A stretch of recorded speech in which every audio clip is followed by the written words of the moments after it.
it's near to Duxford, and it's going to create a very dramatic impression indeed. But here go the two strike masters.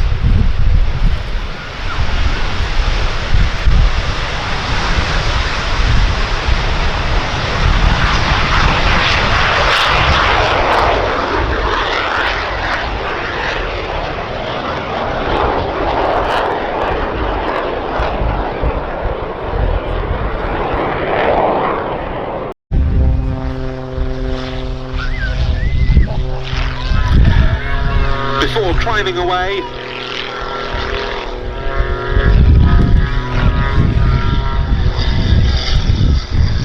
the pilot Rich Goodwin, a very experienced former Royal Air Force Tornado GR1 strike aircraft pilot who then went into the commercial aviation world but decided also to take up aerobatics, and this is the result.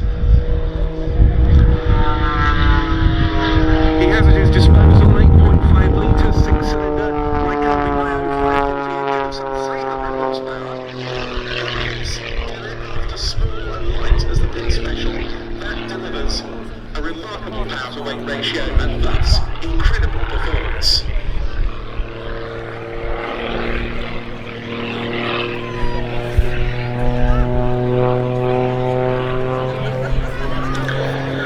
You'll see he's gone here into an inverted climbing turn, staying inverted all the way round until now, with a couple of snap rolls. The incredible roll rate is one feature of this muscle vibration again.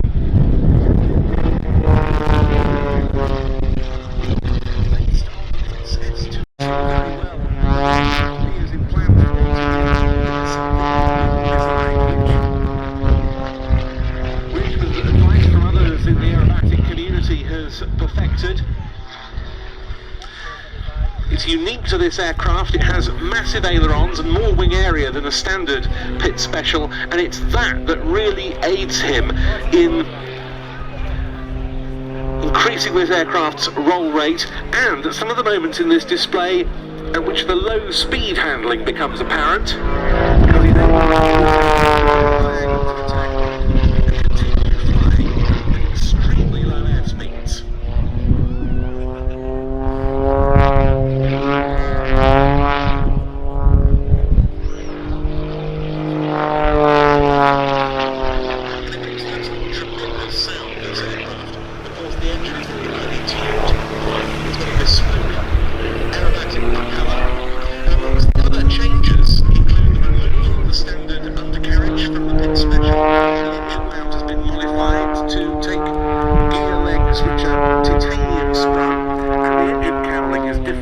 As well, further to reduce weight and drag. Very different rudder also to the normal Pit's design. That helps Rich in terms of yaw control, and in combination with the wing configuration further improves the roll rate. And there you can see what I mean about the low speed handling, pointing into wind and virtually coming to a hover in front of.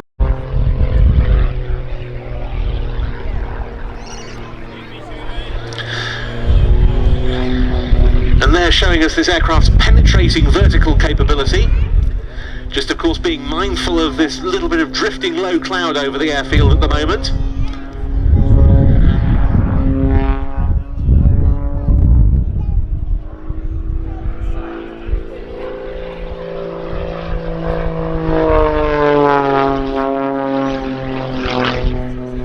And more snap roll on a climbing 45.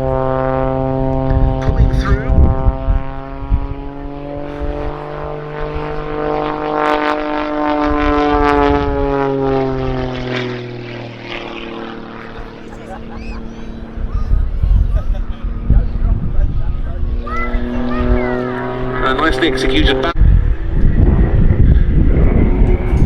in towards us and into the vertical for a spiral tower. Look at that for a climb rate.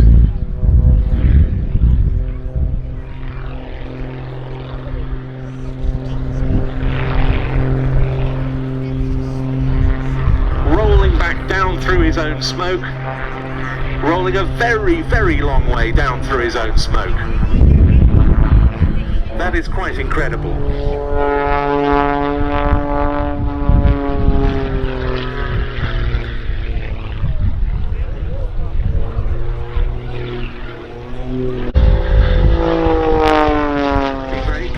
To keep within a very tightly defined set of parameters for this display. This isn't just a case of chucking an aircraft indiscriminately about the sky. This is a very, very well practiced, much rehearsed routine.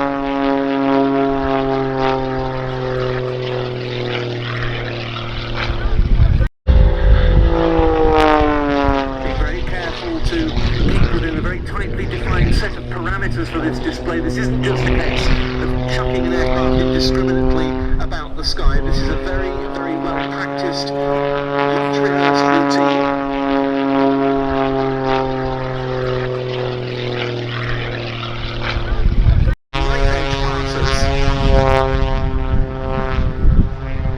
What a sight that is against the Duxford skyscape.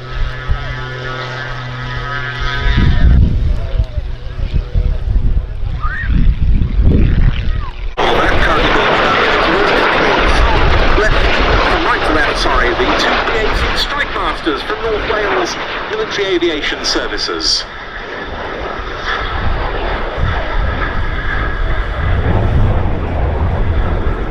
Variant, and this is what we see here, the BAC 167 Strike Master. And it was also suitable, if they wished, as an advanced jet trainer.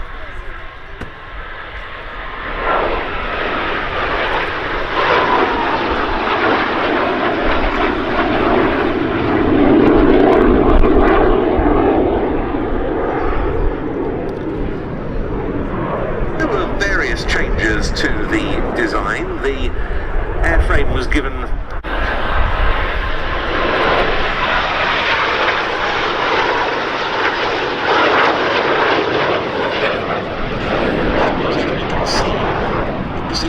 Oman did so in particular.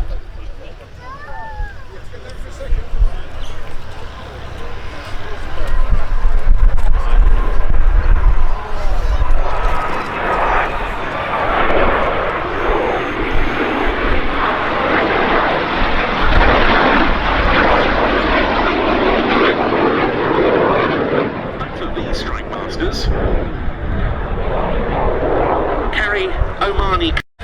The Strike Masters of what was then known as the Sultan of Oman's Air Force were heavily engaged in the Dhofar Rebellion. That was a conflict in which communist-backed rebel forces, which were known as the Adu, meaning the enemy, were trying to take over the Dhofar province, and of course its armament was significantly more potent. In from the left for a topside pass.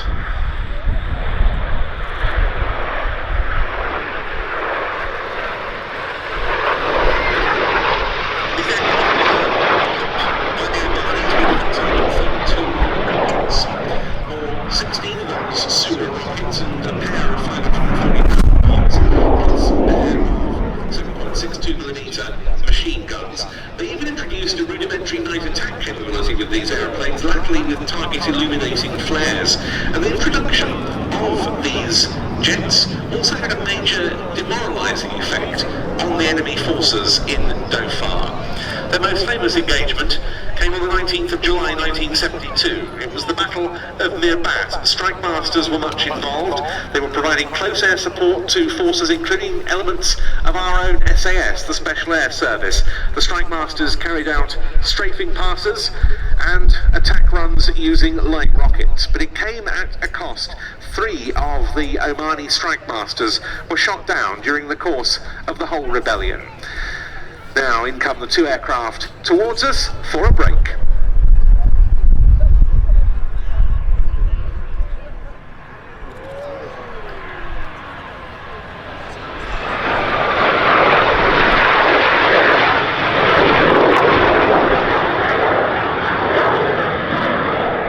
Aviation services based at Arden Airport in Chester is the most prominent manifestation of that.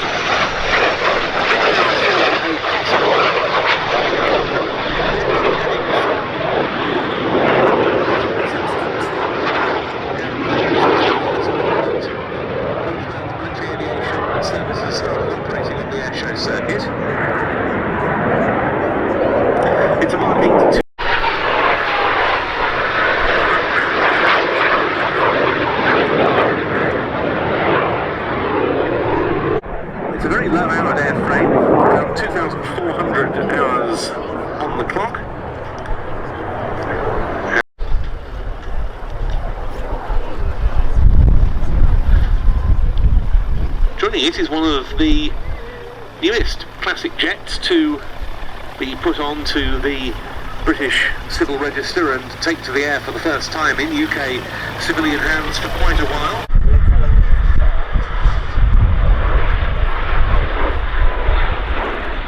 That's the second of the two aircraft you can see performing a barrel roll in front of us.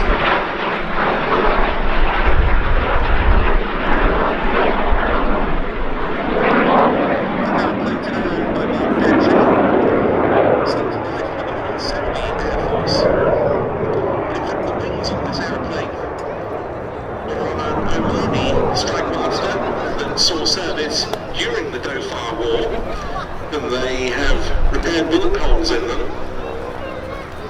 The colour scheme is that of an Omani example from the Duxford battle. But it removes, of course, the risk factor associated with having extra hydraulic pipework, which would be particularly the case in the sort of low-level attack we're most active in.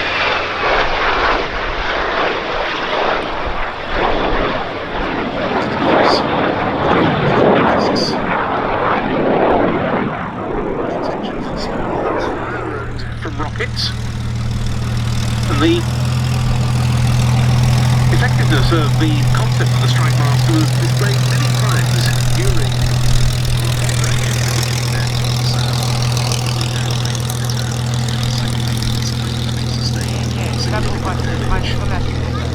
again, in on the big axis. The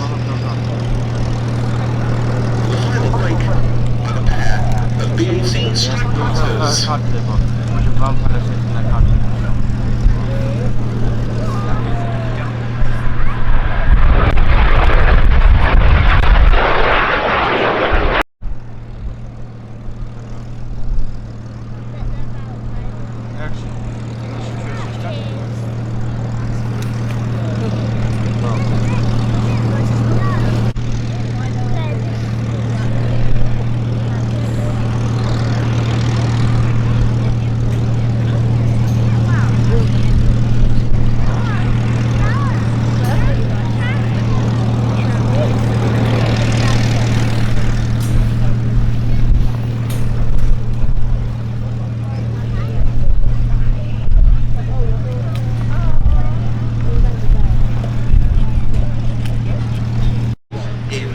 Years. A time when rather few of such aircraft are now on the circuit than used to be the case.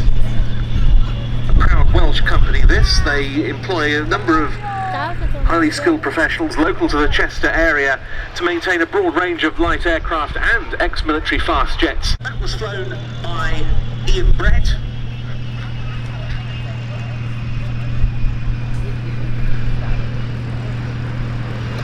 And the formation lead aircraft. Into the skies in the form of a Royal Air Force computer. And also, some of you may have noticed, got the Hurricane 1, R418, the famous Battle of Britain veteran Hurricane, owned by Hurricane Heritage, which is not part of our display today, but which is going to be departing to another event at Old Wall.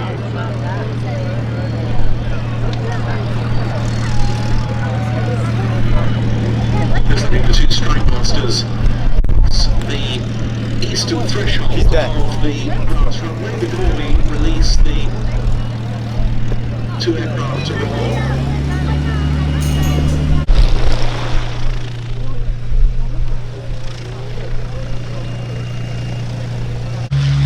From iwm.org.uk/airshows.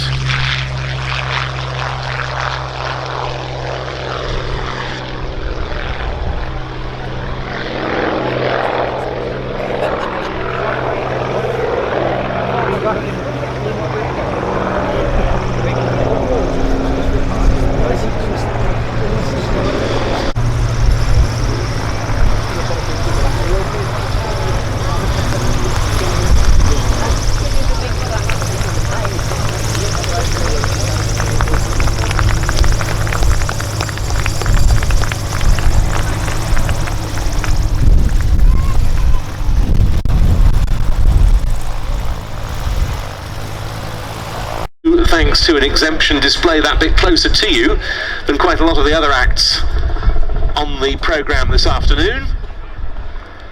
And this is really a display of fun flying from the word go. It's light, it's agile, it's immensely enjoyable to throw around the sky, and Peter Troy Davies is one of the world's leading exponents of the autogyro.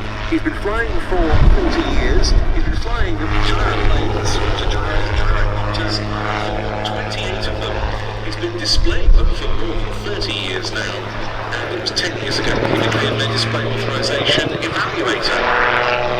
He's displayed at many major air shows, including likes of the big trade shows in Farnborough, Paris. He's displayed in the world's largest aviation event, the major show Oshkosh in Wisconsin. And he has some 3,000 hours plus on autogyros, not least as a gyroplane flying instructor, and he also instructs other gyroplane instructors.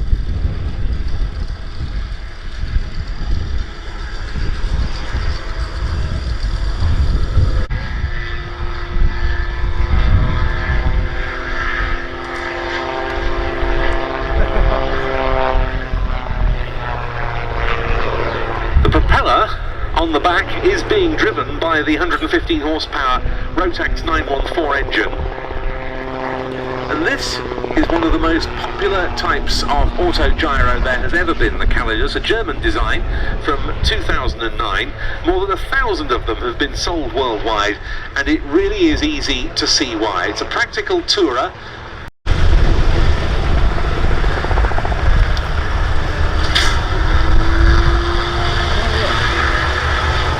One of the important things to also consider as you watch the autogyro going through its paces is the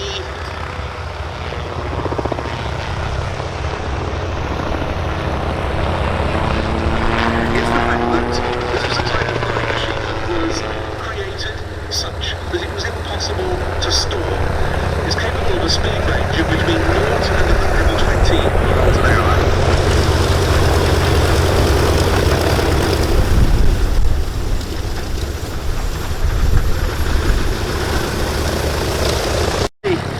Gyro such as this from an extremely small field.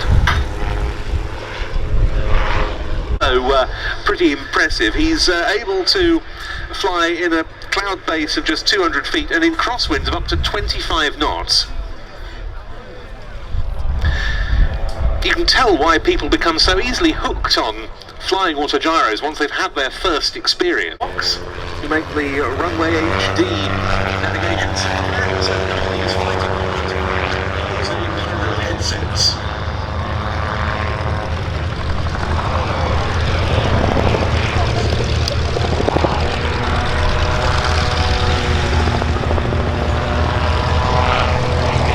The propeller at the rear, pushing the autogyro through the air for forward flight. The rotor, as you can see, is inclined slightly backwards, which means that the air flows up through the rotor disc. To stop. Crucially, the autogyro would just gradually descend at a slow step. You can see it's got this enclosed cockpit, which the Wallace machines certainly didn't have. They were rather more vestigial. But nonetheless, the basic principles remain very much the same.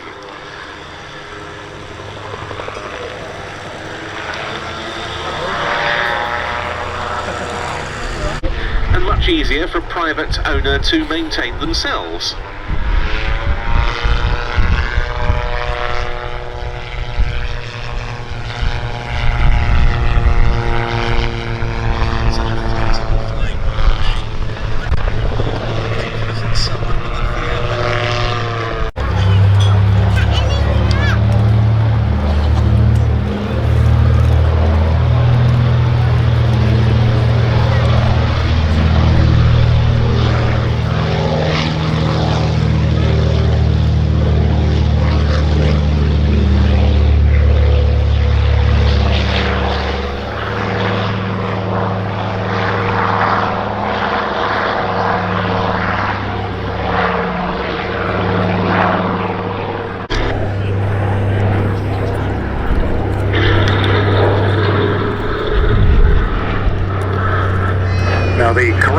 description for this aircraft is not a flying boat, although the original versions were certainly like that. This is in fact an amphibian. These aircraft were used largely in the air-sea rescue role. In fact, this particular, the original Miss Pickup, was based at Halesworth in Suffolk.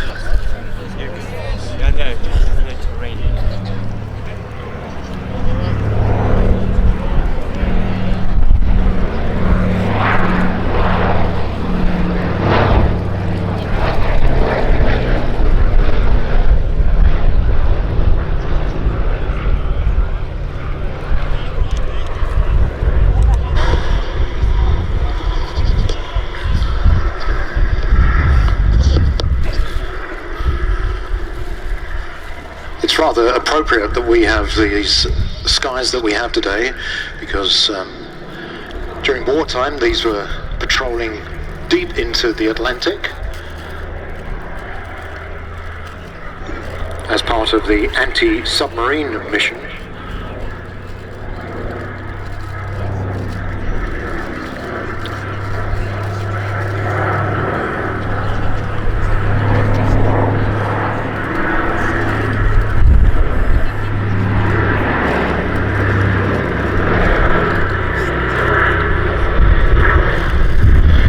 During wartime, Britain was in peril, and Catalinas, together with liberators, helped to cover the gap in the Atlantic where those U-boats used to prowl in their wolf packs. Here you can see the floats have been lowered.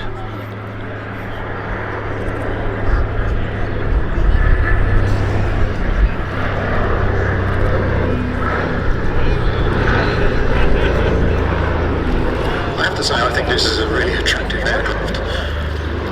It's not everybody's taste, of course, but I think it has a certain elegance. Definitely does. It was a very innovative design for this in a lot of ways by the Consolidated Company when they came up with this new patrol bomber and anti-submarine platform.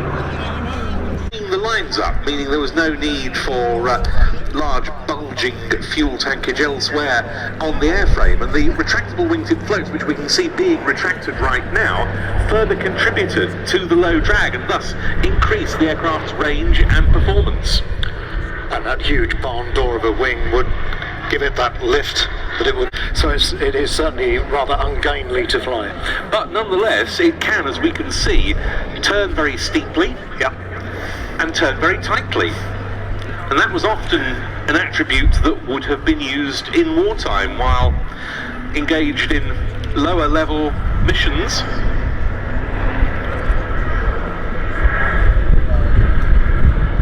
This particular aircraft, you can see the glass domes on the side. They are actually oversized. The original domes would have been much smaller than that, and that's part of its role that it fulfills. Extensive flying program. Yes. You can actually fly this aircraft personally. Yes, it's a shareholder setup.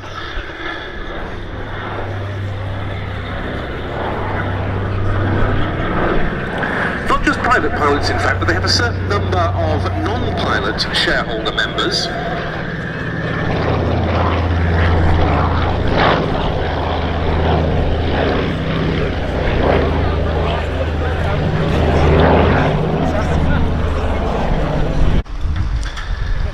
Until 1945 were sufficient Catalinas made available to the US Army Air Forces, having seen most of their wartime service up to then with the likes of the US Navy, the RAF, Royal Canadian Air Force and other allied nations, to make available this provision of air-sea rescue by the US 8th Air Force. That came about at Halesworth, and the aircraft depicted by the colour scheme on this one, with the nose art of Miss Pickup, recalls one of the OA-10As, that was a designation these US Army Air Forces Catalinas were given, that was actually lost not long before VE Day, when it was carrying out a rescue sortie to pick up a down and land on the water. Unfortunately, in the process of doing so, the starboard engine failed, So the aircraft taxied for an hour and a half to get away from the Dutch coast. At midday the next day, Luftwaffe E-262 jet fighters came along and shot up the Kathleen crew after they jumped into their... And it's on that aircraft I was just mentioning, this pickup of the 5th Emergency Rescue Squadron.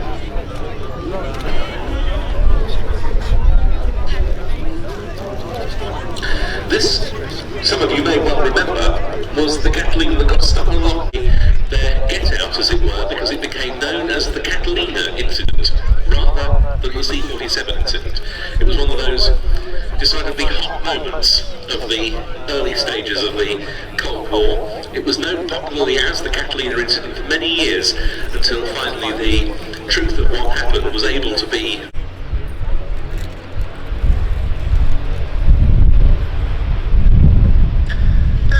display item.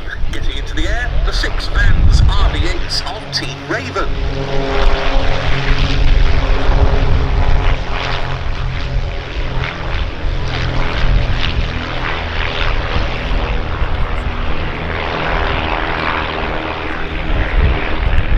At one stage before, back to 5 for a few seasons, but now in 2022 they're aiming to put on a 6 aircraft display at all their shows once again. We've also got several notable new pilots we've seen in other display aircraft before in their roster for the new season. As they come in from the right, in up the 2022 Team Raven.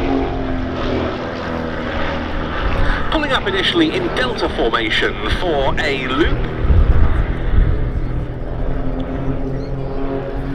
See, they're initially here on the main A-axis parallel to the main runway, on which they also exit to our left.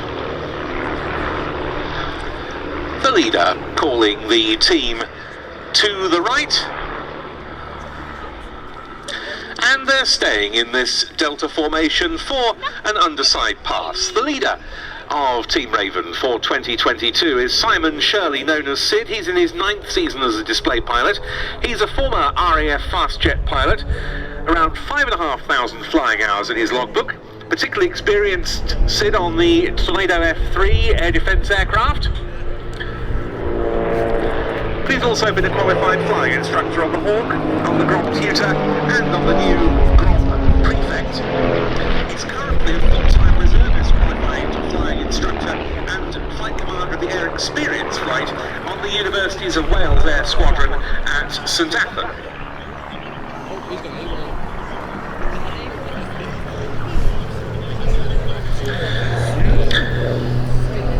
And so we've seen Ravens 4 and 5 pull away.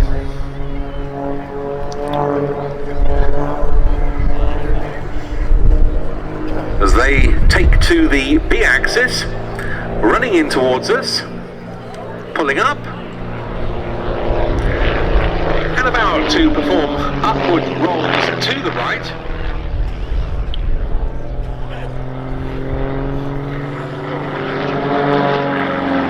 And rolling on the way down as well as they head away from us.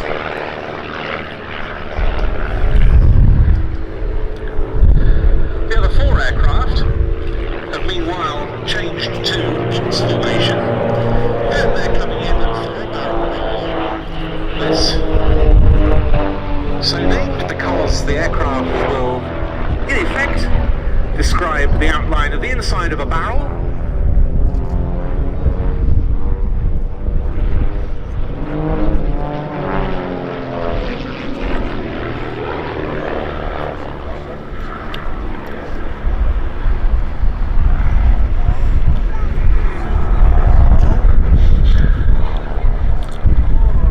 Ravens 4 and 5 once again in towards us in an echelon formation into that barrel roll,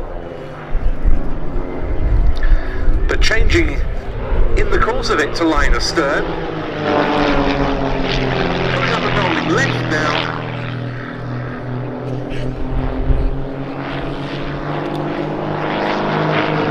And pulling through down the main display axis. Raven 4 is former professional rugby player Gerald Williams.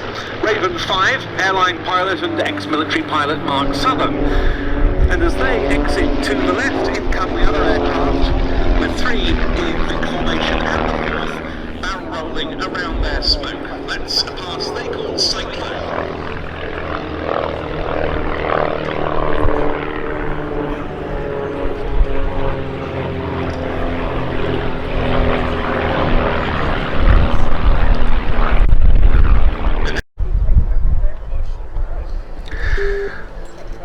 The whole 6-ship formation then in Delta formation coming towards us for the 3-2-1 split.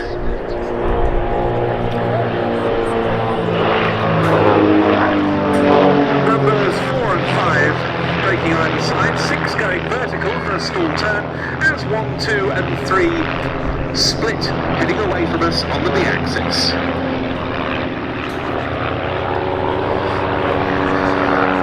6 is Chris Heames. We saw him in one of the Strike Masters earlier on, the former RAF fast jet pilot on the Lightning, the Phantom and the Tornado.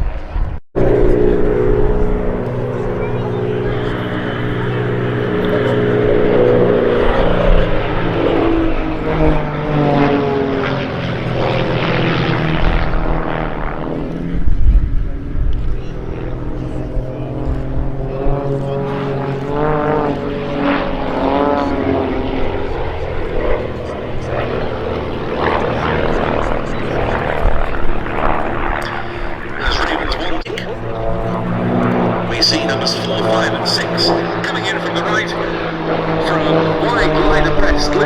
You can see they're in line abreast formation. Private pilot for 25 years now with more than 2,000 hours and lots of experience on ex-military jets, including the Jet Provost, and a nice split there by the other 3 aeroplanes.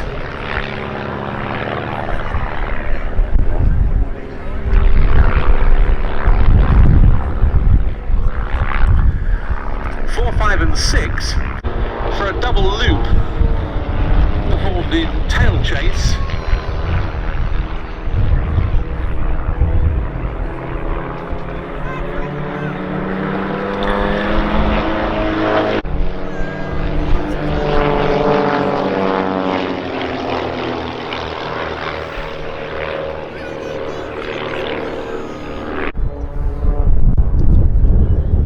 A big, elegant barrel roll.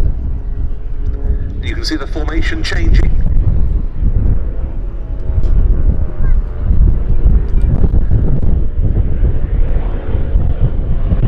Pulling up out of that echelon formation. The smoke going on, and yes, you've guessed it, this is the Team Raven Heart.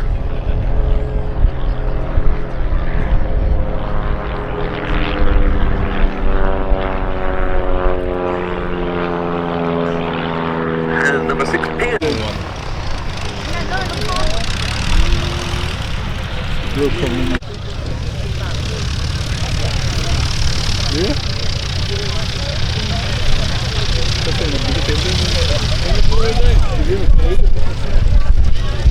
Effective at illustrating this outstanding First World War fighter produced by the Royal Aircraft Factory.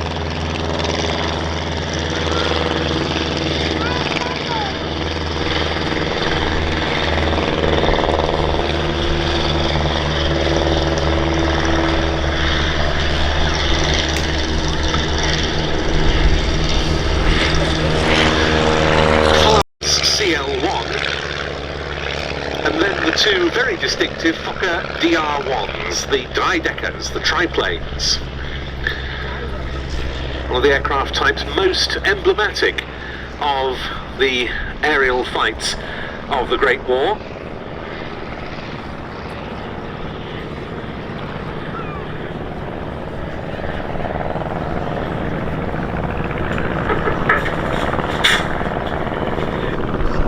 Make sure that they don't go onto the airfield. Thank you.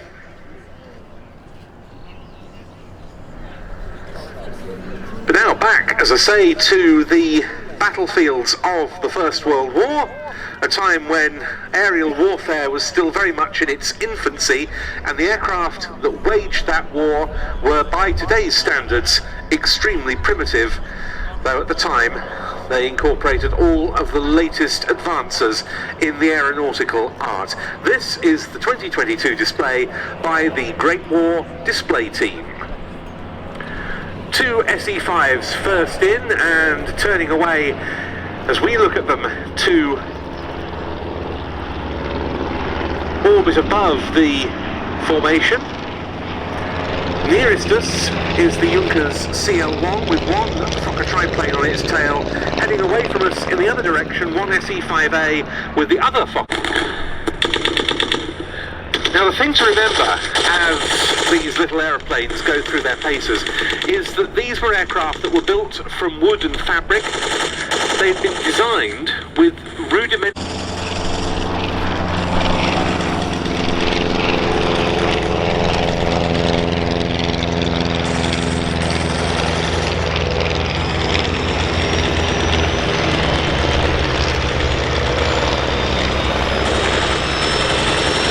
The other big difference here is the experience of the pilots, because during the Great War, the average age of a Royal Flying Corps pilot upon entering the front line was just 20.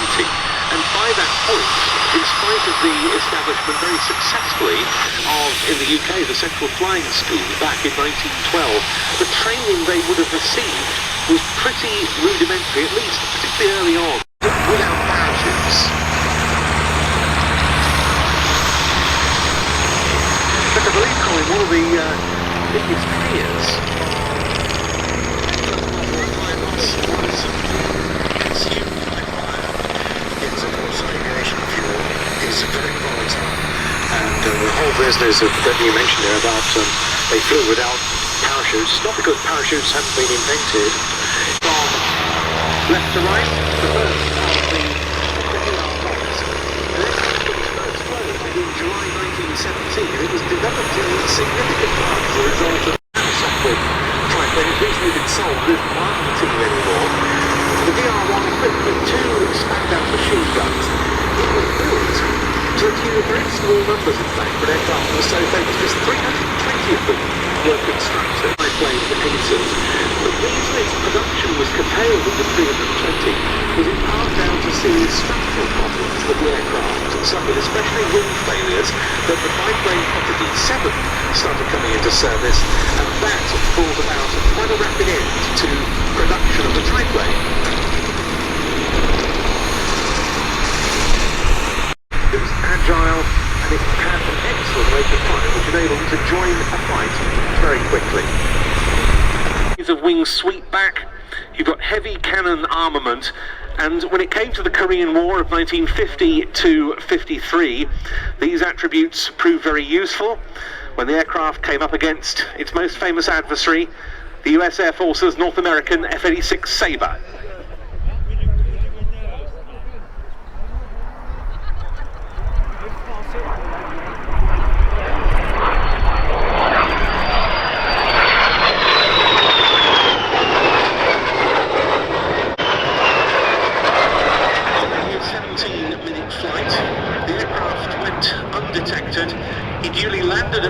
And defected to the west. When he landed, he took to South Korea with a MiG-15 bis. It wasn't the first such aircraft, however, to fall into Western hands, because a Polish Air Force pilot had defected in March 1953, landing on the Baltic island of Bornholm. The Americans decided to retain the MiG to evaluate over the F-86 Sabre. The Sabre had the edge at lower level, and of course American pilots, due to their Second World War experiences.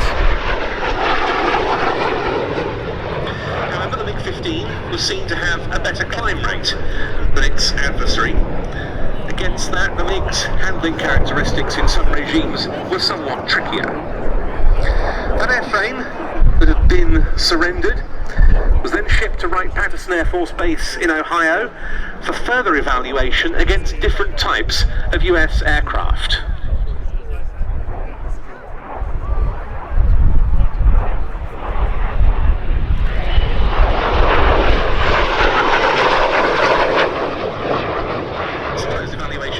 base at Eglin Air Force Base.